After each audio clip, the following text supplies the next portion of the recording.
Yeah, maybe the scenario wasn't well balanced. Or the Japanese can't shoot for shit. Double fire order, double fire order, double fire order. Come on, guys. This is the third time. So those 2 tanks down there, they're going to fire 4 times into that exposed Sherman that's already crippled, and they still can't hit it.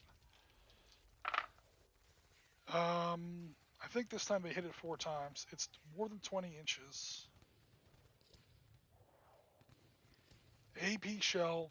It is not obscured. It is not moving. I did not move.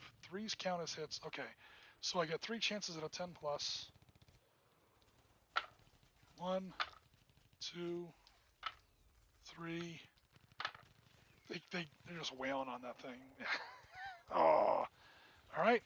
Now that other that big bunker gun is going to put in his 2 shells. Again, already observed. Those are both hits. He needs an 8 plus. Finally! Can't believe I'm rooting for the Japanese here. We're going to say that second shot goes into the other Sherman. He fails. All right, so 1 Sherman is finally exploded. I'm going to knock that turret off. Oh my god, look at that. Virtual miniatures are epic. And now that Sherman is burning, the Americans have to legit pull another counter.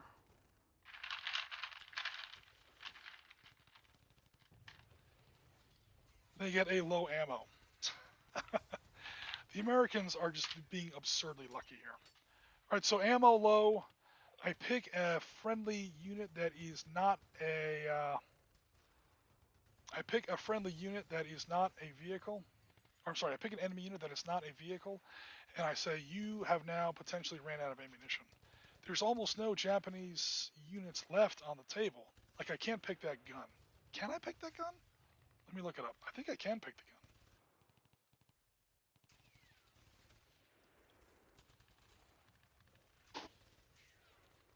So that was okay. So this Japanese turn is done. That Japanese turn is done. This guy just went. They're wiped out. Yeah. To wrap up turn 4, just for fun. Oops. Yeah, that's right. Turn 4, the Americans are going to wrap this up. They almost can't lose at this point. So this LVT fires into the back of this Japanese machine gun team. First, I have to observe them. So let me do things the right way.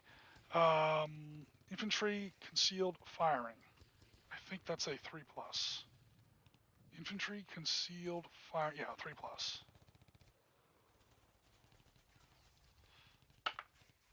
Again, spotted him on the first try.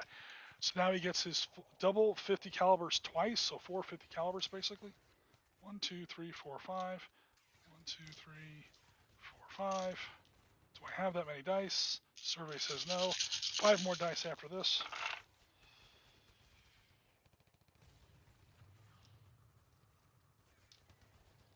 That's 6 so far. 7, 8. So it's 8 hits. They're in soft cover, so it's a 5 plus. They're basically in wreckage.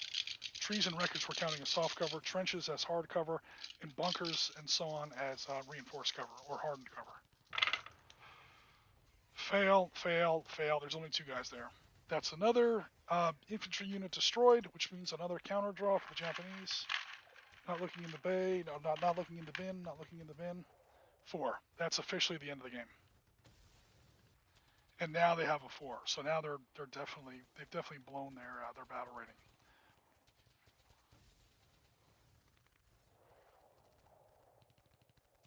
In fact, that's exactly 30. So that would officially end the game. The Americans were going to go ahead and complete their turn. I still can't take care of this stupid. Although at this point it almost doesn't matter. Can I see him? I don't really. I kind of do have line of sight. All right, open fire order on that Type 95 tank. He's in the open and been firing at me, so he's automatically observed. Chance to hit is a 3 plus, as we've said. 2 hits.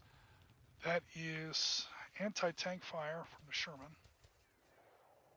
Is 40 millimeter gun at a range of over 30. Wrong. AP shell is a 5. Yeah, we haven't actually had any anti-tank combat that was effective this game. So let me go through the numbers here. We did the observation was automatic. We measured the range. We scored 2 hits on an open fire order. We get to shoot twice. At this range, which is between 20 and 30, I cross-reference the armor piercing value of the L40 75 millimeter. I get a 5, and I apply it versus the frontal armor of the crappy Type 95 Hago tank, which front armor is an M. So I cross-reference 5 with M, and I get a 6 plus. I get 2 chances to roll a 6 or above on 2d6 because I hit him twice. So I'm pretty sure, at least the odds are with me, that that Type 95 is toast. Boom, there's the first one, and I already declared the second guy was hitting the same tank. So yeah, he blew up twice. Little wasteful of ammunition, but you guys get the idea.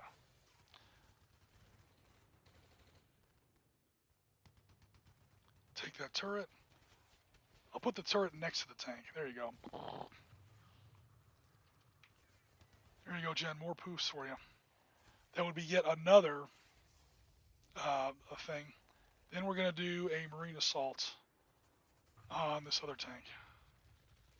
Again, this isn't really required because the game is basically already over. At the same time, it's just fun to demonstrate. Okay, so again, to do an assault, you get to move your normal movement, which is 5 inches for infantry. Then if you're within 5 inches of the target, after you move your 5 inches, basically the assault range is 10 inches. You go ahead and you do your assault. So, the assault table is pretty bloody.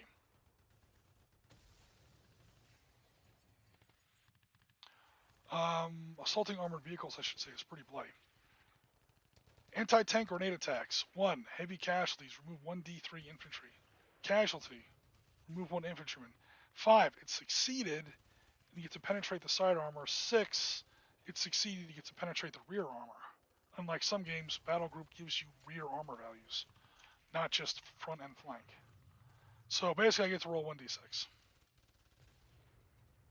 And I'm hoping for a high number. Come on, high number. 3, it failed, and I lost 1 infantryman. Because it's failed, do the Marines fail a morale test?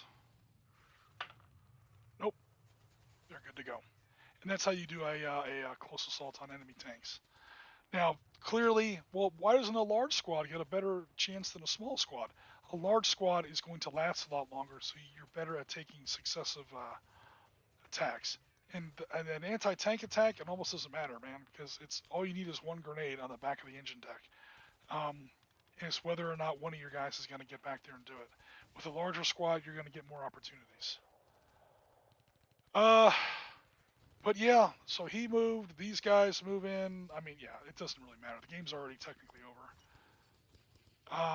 Yeah, but that's how Battlegroup kind of works. I'm sure I made some mistakes in there.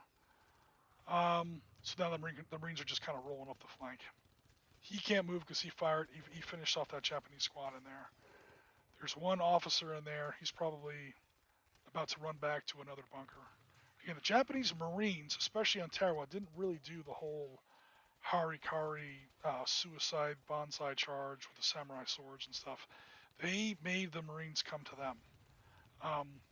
That's another one of those myths about the Pacific. That kind of stuff did happen. It went out of fashion real fast. I think by the end of Guadalcanal, the Japanese were like, hey, those bonsai charges, that shit don't work, Holmes. You know, it's better to just dig in, get in a hole, and make the Americans come to you. You'll take at least 2 or 3 of them with you, making them do a close assault. So, everyone, that's kind of going to wrap up the game. Again, the game was technically already over, but just for fun, we took out that 1 Hago tank because I wanted to have at least 1 tank-on-tank action, and we wanted to at least try a close assault against the tank. It's fun. It wasn't really required because, again, once the enemy runs out of battle rating points, that's immediately the end of the game.